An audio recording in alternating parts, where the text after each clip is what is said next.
Mango cake তৈয়াৰ কৰিবলৈ মই ইয়াত মেংগো এটা লৈছোঁ আৰু ইয়াৰ আধাখিনি মই সৰু সৰু পিচকৈ কাটি ল'লোঁ আৰু এইখিনি মই স্মুথ পেষ্ট এটা বনাম আৰু তাৰ লগত মই সৰু গিলাচ এটাৰ মেজাৰমেণ্টত আধা গিলাচ চেনি দি দিছোঁ আৰু সেইটো গিলাচৰ মেজাৰমেণ্টতে আধা গিলাচ ৰিফাইণ্ড অইল।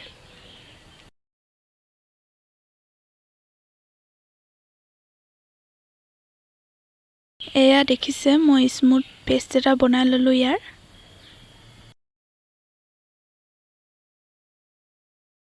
এইখিনি মই বেলেগ বাচন এটাত উলিয়াই ল'লোঁ আৰু সৰু গিলাচটোৰ মেজাৰমেণ্টতে 1 গিলাচ ময়দা লৈছোঁ। ময়দাখিনি মই অলপ অলপকৈ ইয়াত দি পেলাই মিক্স কৰি যাম, একেবাৰে দি নিদিওঁ।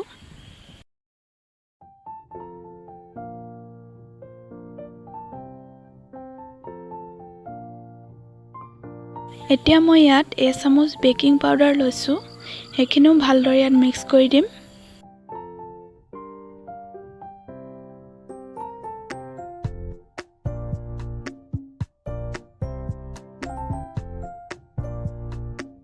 বেটাৰটো ৰেডি হৈ গ'ল, কিন্তু অকণমান টান হৈ আছে, সেইবাবে মই ইয়াত গাখীৰ এচামুচ ভালদৰে মিহলি কৰি দিম।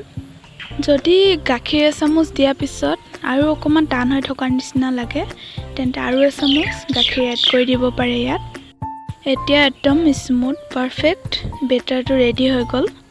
এতিয়া মই গেছত কেৰাহী এটা বহাই দিছোঁ মিডিয়াম ফ্লেমত আৰু তাত নিমখ অকণমান দি পেলাই ষ্টেণ্ড এডাল দি এইটো মই 15-20 মিনিটৰ বাবে এনেদৰে ঢাকি থৈ দিম।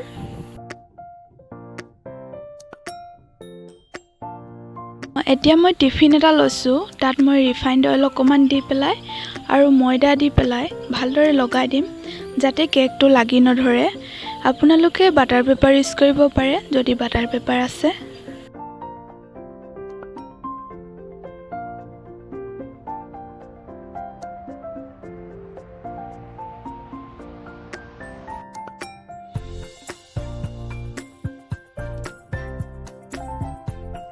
এতিয়া মই টিফিনটোত বেটাৰখিনি ভালকৈ ধুনীয়াকৈ ঢালি দিওঁ যাতে ছাইডত লাগি নাযায়।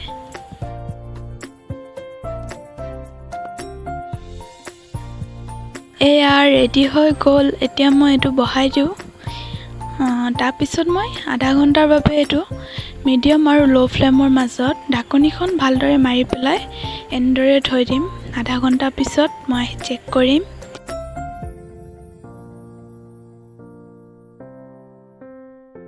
আধা ঘণ্টাৰ পিছত কেক একদম ৰেডি নিচিনা লাগিছে। এবাৰ ভিতৰৰ পৰা সিজিলে নাই ভালকৈ চেক কৰি লওঁ। ভিতৰৰ পৰা একদম ধুনীয়াকৈ সিজি গ'ল। এতিয়া মই এইটো নমাই পেলাই ঠাণ্ডা হ'বলৈ দিওঁ, তাৰপিছত আপোনালোকক দেখাই আছোঁ।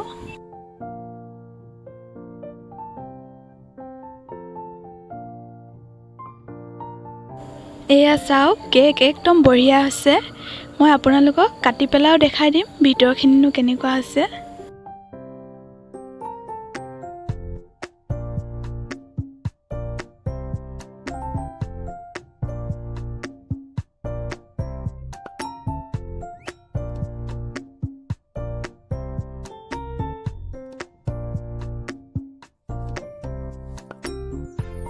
এয়া চাওক, কেক একদম বঢ়িয়া হৈছে। আপোনালোকে খাই নিশ্চয় ভাল পাব, বহুত টেষ্টি হয় খাবলৈ।